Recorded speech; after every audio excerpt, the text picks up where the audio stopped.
Okay, 1 minute left. Okay, ito na guys, ito na yung pinakamalinis na setup para sa akin, no. Kaya pag nag-fail to, hindi masakit kasi sobrang linis net. Sobrang linis, hindi naman sobrang linis. I mean parang paano ko ba sabihin to? Pasok lahat sa confluences. Wala akong na-miss out. Sana lang ibigay niya. Sana lang talaga. Grabe, sobrang volatile guys, nakakatakot.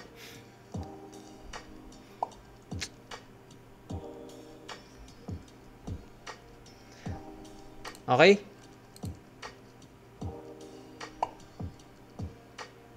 Five seconds, 4 seconds, 3 seconds. Okay, buy limit tayo dito guys. SL dito lang. Okay, naka-buy limit tayo, 759. SL natin, 17,700. Ito na yun. Sana mag-workout to. SL or TP to. Wala akong pakialam.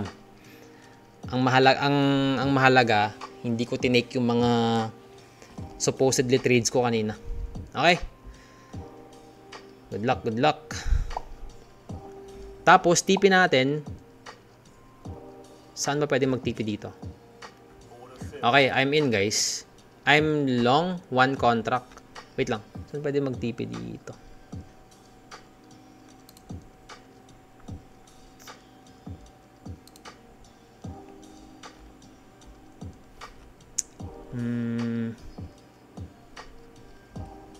Ilang points pa yan?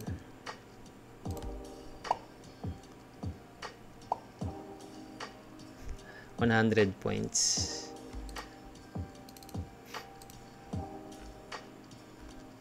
Uy, bad sign to. Ayoko ng ganito. Bad sign to para sa akin. Ayoko ng ganito, promise. Feeling ko mataas yung chance ang ma-SL ako dito. BE na ako sa US Tech, never again. Oh, okay. Sa bagay, paldo ka na sana kahapon, no? Ayoko ng ganito, guys. Bad sign to. Feeling ko ma-SL ako dito.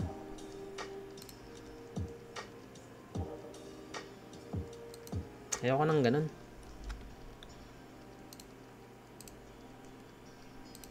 TP natin dito.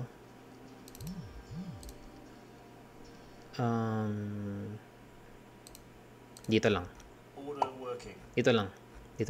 Okay na ako dyan. Bakit dito lang? Lunch macro eh. Lunch macro lang naman to.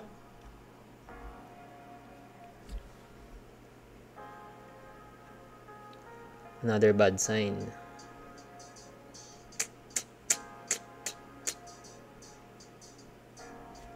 Ayoko yung ginawa ng candle na yun. Sa ES naman,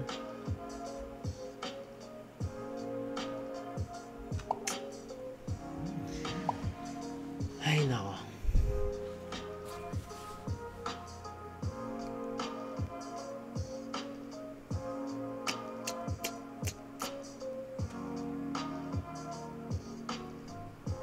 Kung funded account to, 20 points lang to, kinuha ko na.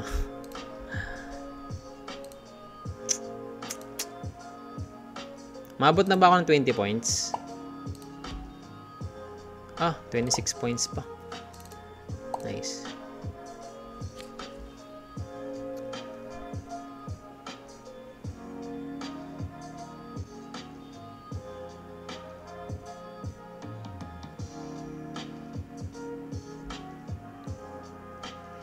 Ay nako, 5 minutes time frame.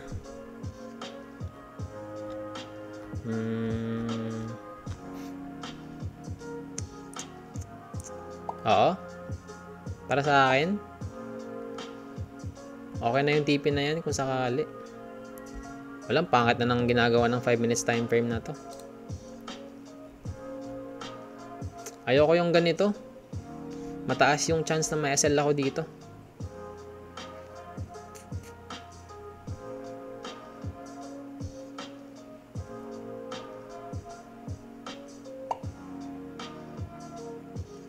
Body close. Okay. SL ako dito guys. Nakita ko na to.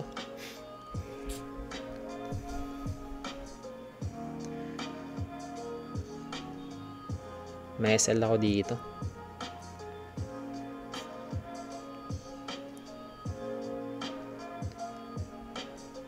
Nasa 70% chance na may SL ako.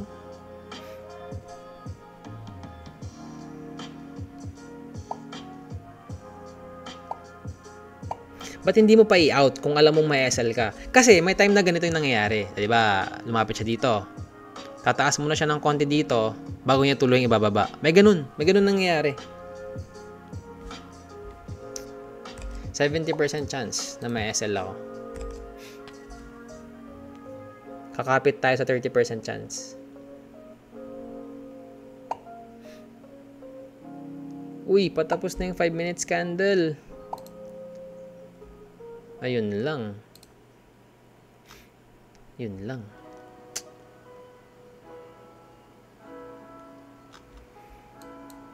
Ano bang ginagawa ng ES na to?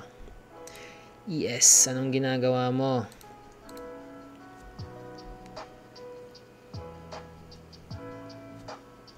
Grabe. 2 hours, hindi. Ilang hours tayo? 3 hours. 3 hours tayo. Naghanap ng trade. Tapos may SL lang. Makaka-apekto ba yun sa akin? Oo naman. Parang maaasar lang ako na 3 hours kang nakaupo, tapos SL lang yung trade na yun. Pero at the end of the day, ganun talaga eh. Ganun talaga yun. Kahit 5 hours ka pang maghintay ng trade mo, mataas yung chance na the moment na maka-enter ka ng trade, may SL ka lang. Kaya nga mahirap ang trading, di ba? Emotions. Sa emotions kasi.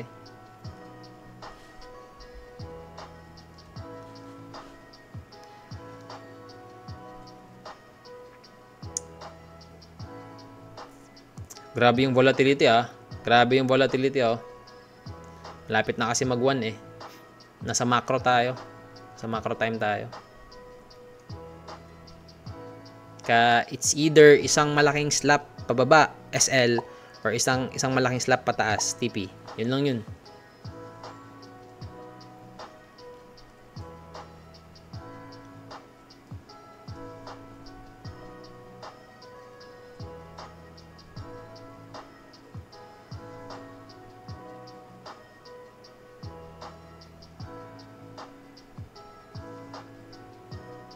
Uy!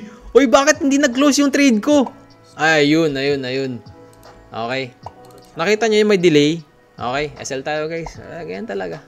Okay lang. At least lahat ng confluence natin check. Okay, wait lang. Edit lang ako. 8175. 8175. Okay, tapos 7 wins, 2 losses. 1 no trade. Okay? So, trade breakdown tayo guys para may idea ko ba't ko tinake yung trade na yun. Okay, una sa lahat, pasok siya sa time kaya tinake ko yung trade na yun.